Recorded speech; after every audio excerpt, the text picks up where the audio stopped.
It's Wednesday morning. We're midway through the week. We have some great stories for you to enjoy today. Let's take a look. Today we'll learn about the tallgrass prairie ecosystem. With less than 4% of this endangered ecosystem remaining, it's vitally important to preserve this national treasure. Controlled burning of the grasses, also called a prescribed burn, is one of the ways to preserve it. Learn the history behind the burn, how it works to preserve the grasses, and what would happen if this burn didn't take place, and why the timing of the burn is so essential. Closed captioning brought to you by Kansas Soybean Commission. The Soybean Checkoff, progress, powered by Kansas farmers. Ag AM in Kansas is brought to you in part by K-State Research and Extension. Knowledge for life.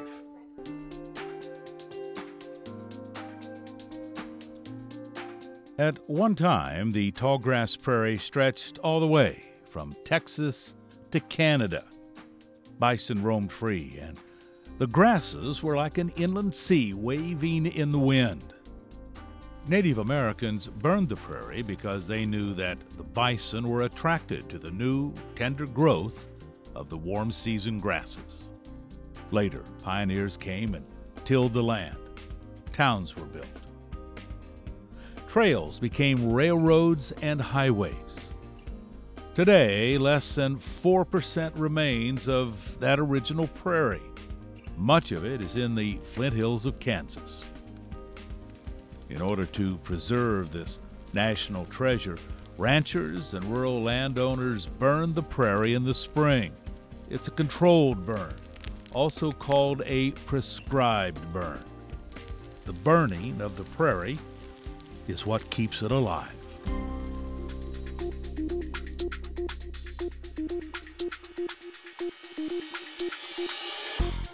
I think it's critical for people to understand that we want to preserve this tallgrass prairie ecosystem, and many people think this is one of the most endangered ecosystems in North America.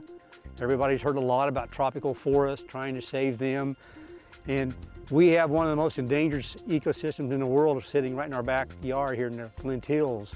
It looks large, but it's relatively less than 4% of the original tallgrass prairie is still in existence. And the only way we're going to be able to maintain this prairie is through burning. The prairie is burned to protect its ecosystem functions. We've been burning this grasslands ever since people can remember. And undoubtedly it was burned before we ever came here, or it wouldn't still be a grasslands. It wouldn't have been a grasslands when we arrived. We do it because it's necessary to protect and maintain the tallgrass prairie ecosystem. And without the fire, we lose the prairie in time. And here in Kansas, without fire, a prairie goes from a grassland to a woody state to almost a closed canopy in about 30 years here in eastern Kansas. It wouldn't be a few trees mixed in with the prairie. It would be the devastation of the total ecosystem. Most of our ecosystem types are considered to be fire dependent. In other words, if you remove fire, those systems no longer function as they used to. Fuel loads build up, habitat is degraded, and some of that is very easy to see in the Great Plains. The tremendous invasion of eastern red cedar, for instance, is a symptom of our alteration of the natural fire regime. You know, eastern red cedar is a native species, but probably in historic times, it was relegated to fire-protected areas, very steep draws, bottomlands, areas like that. But now with inadequate fire, or not frequent enough fire, it's able to come up onto the uplands and take over. So if you burn at the right time of year, it'll actually diminish all of those unwanted species, invasive species, and actually totally enhances the biodiversity of the prairie. Prescribed burning is probably the best tool we have ecologically and economically to keep the tallgrass prairie looking like a tallgrass prairie. Ag AM in Kansas is brought to you in part by K-State Research and Extension. Knowledge for life. Get ready for the Kicker Country Stampede presented by Verizon Wireless, starring Jason Aldean, Trace Atkins. 4 days of camping and country music at Country Stampede, Little Big Town. The Rich Delaney's featuring Ashley Monroe, Miranda Lambert, and Angelina Presley. Country Stampede. Take advantage of our current pricing. Advanced pricing for a 4-day ticket is $135. Prices go up June 26. More info at countrystampede.com. This hog is head over hoof for meal made from U.S. soybeans. Now, one hog isn't that impressive, but suppose we add another, and another, and another. Before long, you've got billions of hungry customers around the world all clamoring for the same thing. Our soybeans. Learn more about the billion-dollar appetite of animal agriculture at BeyondTheElevator.com. Brought to you by America's soybean farmers and their checkoff. Tar Waters has what you need for all seasons for around the farm and home. Working, hunting, growing, feeding, snow removal, even fun for the kids. And a service department with experienced techs to help keep your equipment in top running condition. Tar Waters has a huge selection and the best prices. Tar Water Farm and Home, family owned and operated since 1978. They have what you need. Dr. Dan here. Whether I'm driving up and down the roads covering the state of Kansas or I'm getting between Riley and Manhattan for my job, I'm driving a Ford truck. I'd like you to come out and visit my friends here at Dick Edwards Ford. They have a truck that'll suit your needs, whether you're looking for power with a Power Stroke diesel or if you're looking for fuel efficiency with the new EcoBoost engine, they got a truck that's just right for you. They're located 2 miles east of the Town Center Mall in Manhattan, Kansas, and they'll bend over backwards to help you. And I'll see you down the road. This segment brought to you by the Kansas Soybean Commission. The Soybean Checkoff, progress powered by Kansas farmers. Controlled fires not only protect the ecosystem and control woody plants, it's an important economic factor in grazing cattle. Throughout the Flint Hills, we're talking 4 million acres of native grasslands, and they probably take in somewheres in the neighborhood of 1 million cattle every year that come in to graze. And so it's a big industry. Grazing cattle in the Flint Hills is about a $400 to $500 million income producing industry each year, which will eventually be lost in the absence of fire. If the ranchers cannot utilize it for grazing, if there are restrictions on it put on it such that burning cannot occur, and it changes to that, then the livestock industry disappears and the tallgrass prairie disappears. Where fire occurs on the landscape, where and when fire occurs, plays a huge role in determining where and when those grazers are going to be there. Burn it and they will come. Fire removes the old growth and it starts this new regeneration of the plants on the warm season prairie plants. It starts this new growth, and the business that I'm in of grazing young cattle out there on grass, real intense. And so if I remove all that old growth, that's where the performance is at in these cattle. Burning research at Kansas State University began back in the 1920s and has continued up to this time. If you can go in during the spring and burn that grass, control the unwanted vegetation, get some new growth, that the research would show that the cattle could gain up to 1/4 pound a day more on grass that has been burnt prior to turning out than that hadn't been burnt. The average over we had a 48-year period where we looked at this, and we found out that it was essentially 30 pounds more per steer. In addition to the livestock industry, prescribed fires are essential for wildlife. If we're going to manage for native grassland bird species and native prairie species, we've got to have fire as a management tool. If we take that tool away, we won't be able to keep trees off of our native prairie. It'll start affecting native grassland bird populations, which are the fastest declining group of birds in North America right now. Fire has a great many benefits to wildlife. And when I speak of wildlife in the grasslands, I'm usually thinking along the grassland birds, but even reptiles and other species, they depend on that grassland for habitat. Fire is a real important tool to use to manage that habitat, to provide all of their life needs, from nesting to raising a brood to making it through the winter back to the breeding season. Anything that improves the health of grazing land improves the health of livestock, but it also improves wildlife habitat. We have prairie chickens and pheasant and quail and lots of turkey and deer, and those populations have increased while we burn. Nancy and I go for a lot of walks. It's not just the wildflowers, it's not just the upland sandpipers that we see, it's everything that we see and smell and feel and touch out here that makes life in this prairie good. It's very nice to sit here on our front deck and look out. We consider this our widescreen TV. We'll come sit out here and just survey the land. It's part of our relaxation. Ag AM in Kansas is brought to you in part by K-State Research and Extension. Knowledge for life. Roy Fry Western Lifestyles brings the cowboy or cowgirl out in all of us.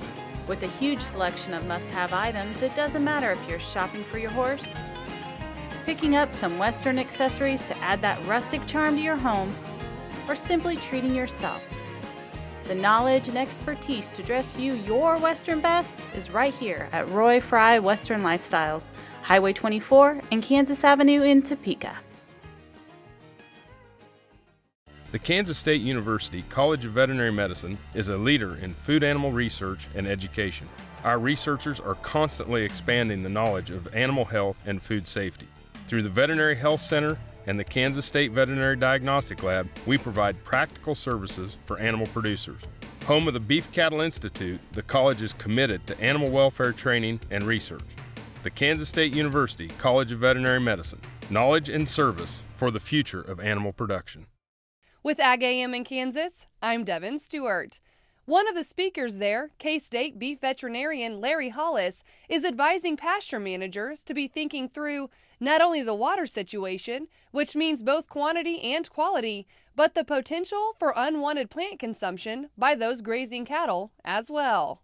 What may have been diluted out in past years, and so that it's not harmful to animals, may be concentrating, in fact is concentrating, as these ponds draw down, as the water sources go lower.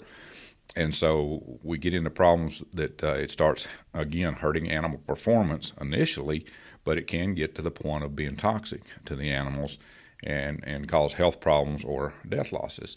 So we have to be aware. With Ag AM in Kansas, I'm Devin Stewart. Purple Wave is a proud supporter of the Kansas FFA through the Bid for Blue program. Purple Wave donates a portion of the proceeds earned on certain ag assets to the Kansas FFA. Winning bidders can designate a Kansas chapter to receive the donation. To date, Purple Wave is proud to have donated over $10,000. Visit purplewave.com to learn more and to place bids on Bid for Blue assets. Purple Wave Auction. Straight, simple, sold. Soil is the life of a farm, and for 25 years, SureCrop Liquid Crop Nutrition has helped growers produce abundant quality crops while preserving and improving the soils they steward. SureCrop offers complete soil and plant analysis with cropping recommendations, delivery direct to your on-farm storage, and quality crop nutrition custom blended for your field. Choose SureCrop for the assurance of excellence for your soil. Call today or visit their website for more information. American innovation is being driven in places you might not expect by people like Brent Hayek, an Oklahoma family farmer, who recently set a world land speed record in a Ford Super Duty pickup truck powered by renewable B20 biodiesel. Advanced performance is here, now, putting America on the fast track to more jobs and energy independence. Biodiesel, America's advanced biofuel. This segment is brought to you by the Kansas Association of Wheat Growers and the Kansas Wheat Commission. Together, we are Kansas Wheat. Plants on the prairie capture carbon dioxide in the air and store it in the ground, a process known as carbon sequestration. With the prairie, really we only see about a third of what grows each year. 2/3 is grown below ground, and so there's a massive root system that's going on there. Of course, a lot of microbes and different things going on, the organisms under the soil surface. Typically, the prairie is going to replenish its root system or completely regenerate that root system in about a 3-year period. And so we can see a massive amount of of carbon or in the form of those roots being put into the soil and replenishing. What we can see is that those roots over time are going to build that soil and increase the organic matter in that soil. Prescribed burning means fewer chemicals are used and water quality is improved. And we have ground cover year-round, and so we have infiltration of water. We can replenish groundwater that way. And as far as water quality, even from the runoff standpoint, and also keeping that in rangeland, we're not going to have as many pesticides and things like that used. And fire is one of those tools without having to put a chemical out there. Fire really works well on the trees, the cedar trees and the other trees. It clears the land. And then the grass comes back, and it's inexpensive, it's non-toxic. If I can kill that tree or remove brush by using prescribed burning, it means I don't have to use another gallon of chemical, which is the alternative if I do not use fire. Prairies you can mow, you can use mechanical methods to remove trees, but that doesn't remove that duff layer, it doesn't recycle those nutrients. They're just our ecosystem functions that you can't really replace without fire. Stewardship is also important in the Flint Hills of Kansas. Probably my most important job is sustainability, and that means sustainability in an ecological and biology sense, but also specifically sustainability to be able to pass down my ranch to my kids. And one of the most important things that I can do to be sustainable, to be a good, healthy operation, is to take care of the pasture grass. And a big part of that is burning pasture in order to maintain the health of the prairie. And are doing our best to preserve this ecosystem for future generations, while at the same time providing a livelihood for our families and providing food and for our urban friends. Although prescribed burning is important to the Flint Hills, parks in urban areas also use fire to manage their prairies. Believe it or not, we do have beautiful prairies in Johnson County, tucked in between subdivisions and highways. We have diverse prairies with federally endangered plants. We burn in Shawnee Mission Park, our prairie area, specifically because it's the only prairie we have left in Johnson County. And we need the fire to stimulate the native grasses, to remove thatch. And once that fire rolls through, you get a lot of sun heating the ground, and that increases your germination, and those plants will grow and accelerate through the season. We also burn to fight woody growth. It's our most cost-effective way to fight dogwood and all the different plants that are encroaching from the edges of these small pocket prairies. We don't have a Flint Hills landscape with 3, 5, 6, 700 acres. We're talking 2-acre prairies, 5-acre prairies, half-acre prairies. We're looking at very small pockets that we're trying to control and manage and restore back to the way they were. Fire is an important part, and it's critical to managing prairies. Ag AM in Kansas is brought to you in part by K-State Research and Extension. Knowledge for life. Valley Vet Supply is devoted to providing information and professional quality products at reasonable prices. Valley Vet Supply.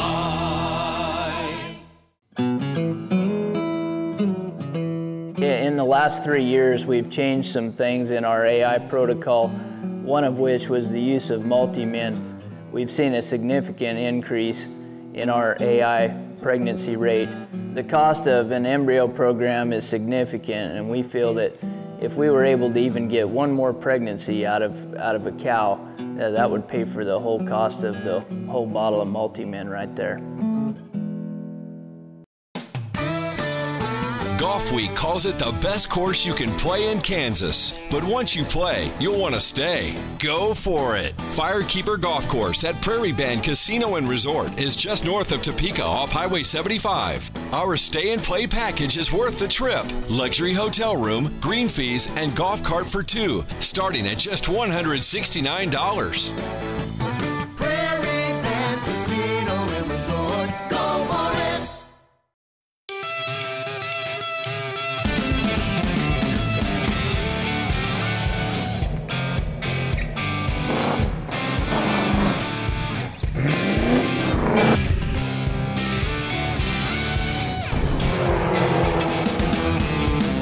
This is the fast track to more jobs and America's energy independence.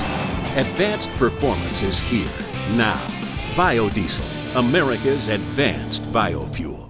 Soil is the life of a farm, and for 25 years, SureCrop Liquid Crop Nutrition has helped growers produce abundant quality crops while preserving and improving the soils they steward. SureCrop offers complete soil and plant analysis with cropping recommendations, delivery direct to your on-farm storage, and quality crop nutrition custom blended for your field. Choose SureCrop for the assurance of excellence for your soil. Call today or visit their website for more information.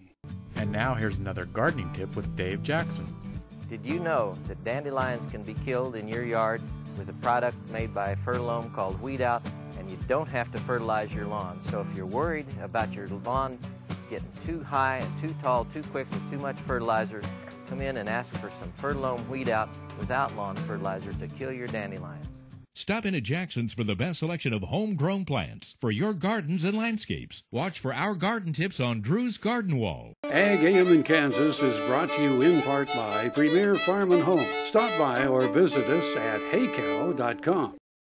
As cities grow, homes are often built along the edge of undeveloped land, making them at risk for wildfires. Information and workshops are available to help homeowners learn about appropriate landscape designs for this wildland-urban interface. Taking steps to make it so where there's a break between the flammable wildland fuels and your property is one of the best things you can do. Programs such as Firewise Communities, Fire Adapted Communities are great resources that are on the internet for teaching homeowners how to do this. You create breaks of non-flammable areas or less intense flammable areas through tree trimming, tree reduction, tree removal, as well as gravel and landscaping techniques to keep the fire away from the structure. Most of the prescribed burning in the Flint Hills occurs during late March and April. This can cause air quality concerns in urban areas. Well, prescribed burning, the smoke that comes off the burning, there's some constituents in there that are what we call the precursors to ozone particularly. Those are nitrous oxides and volatile organic compounds. Those are byproducts of combustion, and those are, when those are released into the atmosphere in the presence of sunlight, there's a chemical reaction that occurs that produces ozone. And that's primarily been what we've been concerned with in the downwind metropolitan areas from the burning in the Flint Hills, is seeing high ozone readings at our monitoring sites in Topeka, Wichita, Kansas City. Since ozone isn't emitted directly from anything, it's formed through a chemical reaction with nitrogen oxides and VOCs and heat, sunlight. We see a lot of downwind formation of ozone, and so we'll see elevated ozone levels very early in the spring when we normally wouldn't see those elevated ozone levels based mainly on the meteorology, the hot sunny days that you'd really expect to see a high ozone level. We'll see elevated ozone levels from the Flint Hills burning in early April or late March when you wouldn't normally expect to see those kinds of ozone levels. Ground level ozone is a pollutant that is one of 6 pollutants for which EPA sets health-based standards. And the reason it's a concern is because when we have elevated ozone levels in the Kansas City region, people experience breathing problems. And it can be especially dangerous for folks who have asthma, chronic bronchitis, and other respiratory illnesses. We know that asthma affects 10% of the population. 1 out of 10 people have this respiratory condition. It's manifested as coughing, wheezing, labored breathing. And so 10% of the population is susceptible to this. In children, it can rise to as high as 20%. So 1 out of 5 people may be affected by the prescribed burning. Closed captioning brought to you by Kansas Soybean Commission. The Soybean Checkoff Progress, powered by Kansas farmers. We'll have plenty more for you tomorrow here on Ag AM in Kansas. We're here every weekday, same time, same station. Or look for us on the web at agaminkansas.com. Eric Atkinson here for K-State Research and Extension.